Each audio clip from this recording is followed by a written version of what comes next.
Let's talk about the commander component of EDH. A commander is one specific legendary creature that your deck is built around.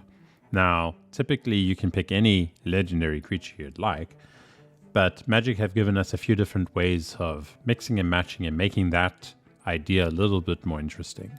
In 2016, they introduced the concept of partner, and what partner was is a keyword that allowed you to have more than one creature with that keyword partner to be in the commander zone at the same time. This allowed you to mix and match these creatures to create interesting deck colors and different deck synergies. Wizards then in 2020 introduced the concept of companion. Companion is a legendary creature that can sit alongside your commander. These legendary creature companions introduce new rule sets for your deck. So for instance, Lurrus, in order for him to qualify as a companion, each permanent card in your starting deck had to have converted mana cost 2 or less. This also made it quite interesting in a way to build your deck and think about new strategies. Now, in 2022, we have the new concept of backgrounds being introduced in Baldur's Gate. And what are backgrounds? Well, backgrounds come alongside legendary creatures that are printed within the set. Now, these are all monocolored legendary creatures that will have the text choose a background on them. And from there, we can then pick from a selection of these backgrounds, which are enchantments that give special effects just like your companions would. You can cast them and then they affect the commander on which you've sort of selected. And this gives some nice diversity in the ways that we can build our decks once again. So very similar to partner and companion, backgrounds introduce this new concept.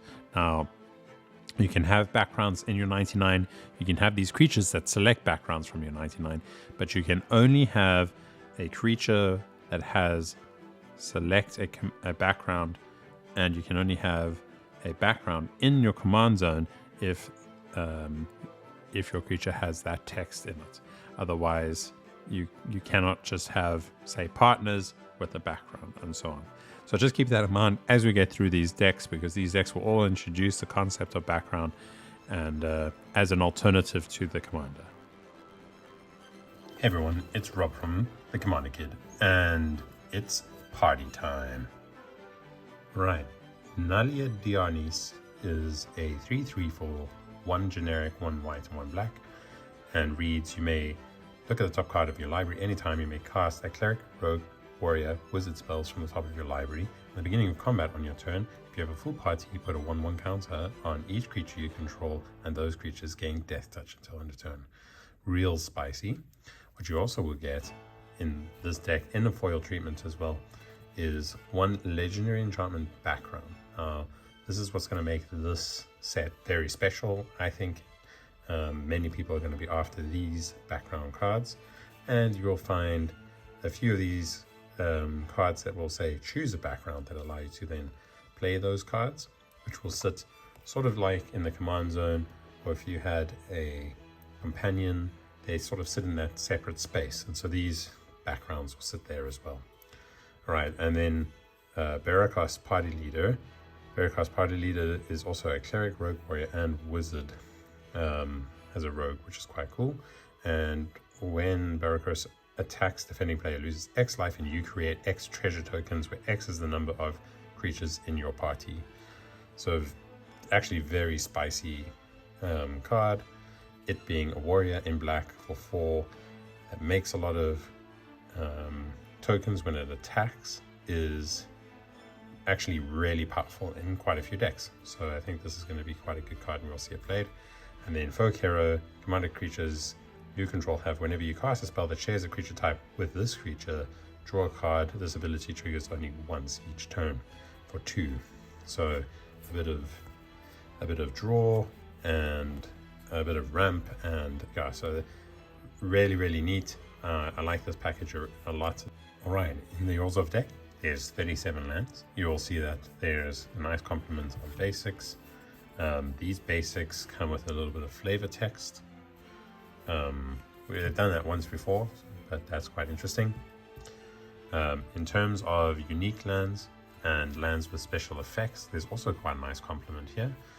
And some that I'm quite actually happy to see here. We have Starlit Sanctum, Snowfield Sinkhole, Path of Ancestry, Orzov Silica, Mirrored Landscape, Mortuary Mire, Madruga Bog, which is a really great card in black. We have Ash Barrens, Windbrisk Heights, which is Hideaway, and quite a relevant one as well. This one is easy to trigger. We have a War Room, a Vault of the Archangel, which is also really, really nice. Temple of Silence, Shambling Vent, Mutavault, also quite a cool card. Castle Lochrain, and a command tower with a new, really cool art. I really like that they're printing more of this card in alternative arts, because I have stacks of them, but just the old boring sort of art, so that's really nice. Alright, in terms of gas, so cards that make up the deck, we have 4 multicolored cards.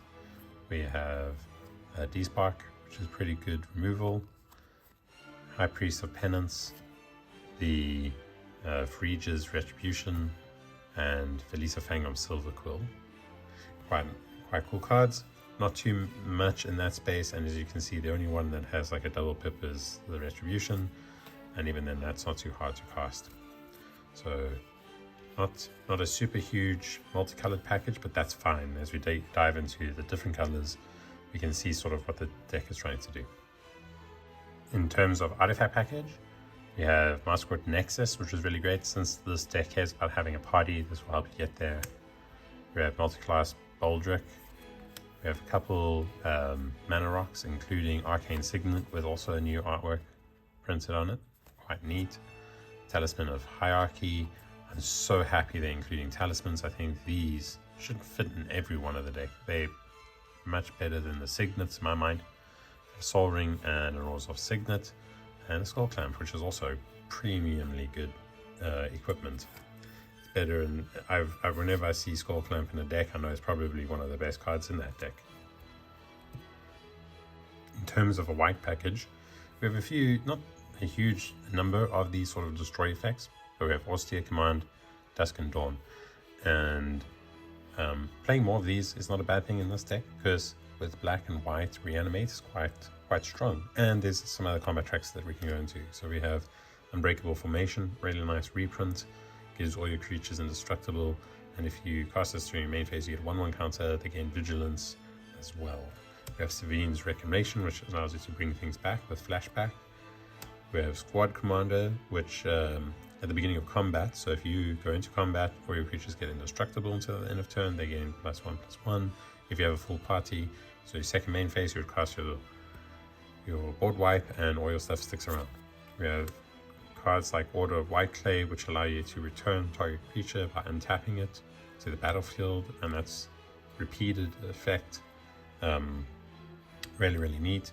We have things like Selfless Spirit and Frontline Medic, which also give creatures indestructible.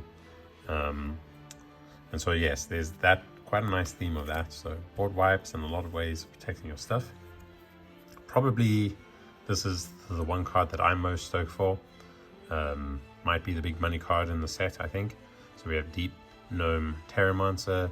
It has Flash for 2, it's a 2/2, and it has Mold Earth. Whenever one or more lands enter the battlefield under your opponent's control without being played, you may search your library for a Plains card, put it onto the battlefield tapped, then shuffle. Do this once each turn. So really, really good if your opponents are playing fetch lands, Terramorphic Expense, any of those sort of things that go in fetch lands.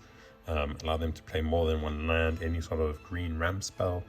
That all nets you a Plains card. So if you have named Orzov cards, Godless Shrine, for instance, then this becomes really great because you can go and fetch up those other lands as well. So, I mean, they did put a cap on it, so you can only do it once each turn. Otherwise, this would be bunkers, but really great card in this set. All right, so let's just go through the rest here. We have Archbreach of Iona, Bygone Bishop, In Half Tails, Gale Powder Mage, Kithkin Wizard, that's quite cool, Glorious Protector, Giselle, Magus of the Balance, Micaeus, Mirror Entity, super great as a shapeshifter, so it pretty much builds up your party for you, and it has this really sneaky effect of you being able to adjust creatures' power and toughness, which comes in a lot. It comes in handy quite a lot. So if you have these board wipes that only wipe creatures that have a sort of power and toughness below a certain amount or above a certain amount, you can use this to sort of change your creature's toughness before casting those spells. We have Solemn Recruit, Harper Recruiter, Seasoned Dungeoneer, Stick Together, Aven Mind Sensor, Crib Swap, Irregular Cohort also as a shapeshifter, really great, Mother of Ruins, Mage's Attendant, Priest of Ancient Lore, Rumor Gatherer, and Valiant Changeling. So really nice. I think a lot of these will probably have room to sort of move around, but it's a pretty cool package of cards. Nothing really big. You can see the mana costs for these cards don't exceed 4 very often, and so you'll probably be able to play your cards on curve really nicely just out of the box. So when upgrading this, make sure that you don't just throw in the biggest, heaviest stuff without then changing your support package as well. All right, in terms of the black package in this deck, we have like Nighthawk Scavenger, also really great. Mindblade Renderer, played in a few decks, which is also quite neat. Grim Hireling, this is such a great reprint. I am so happy that this is in this deck. I think it's a really powerful card, and it's very similar to Barrowcast Party Leader. They kind of have the similar sort of ability there for the same mana cost. So really neat, quite like that. We have Blood-Soaked Champion, Witch of Malakir. Whenever this lands on the table, you kind of become like the big threat at that point.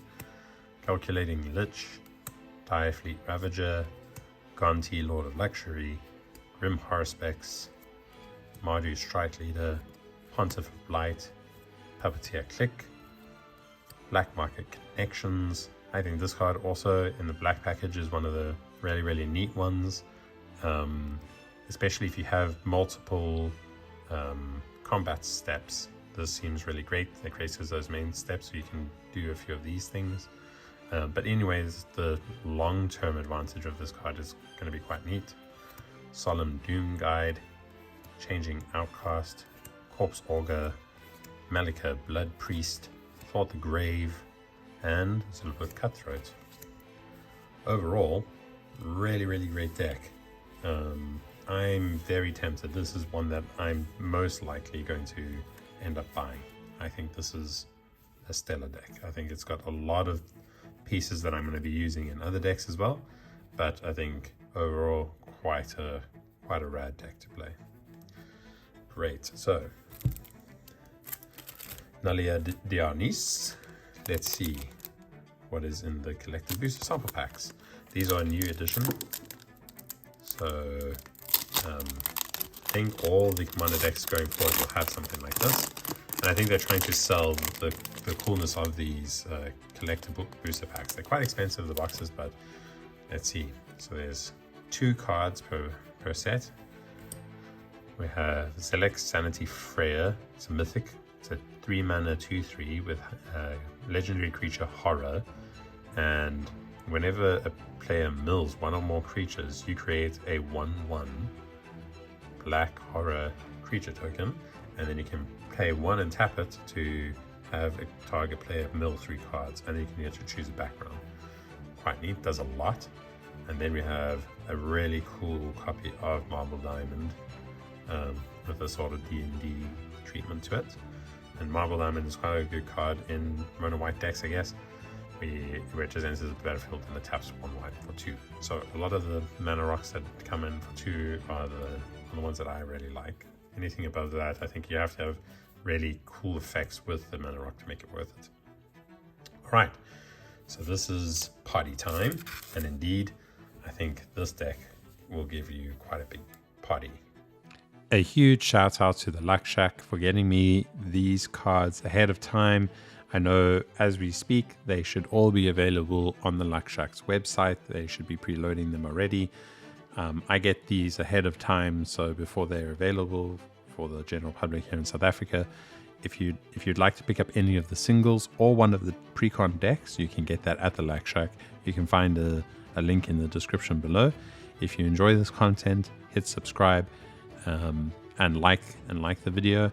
And if you have any comments, drop those below. I like reading through those, and it really shows that I'm heading in the right direction. So any of that sort of comment or any suggestions goes a long way. Thanks for watching. Until next time.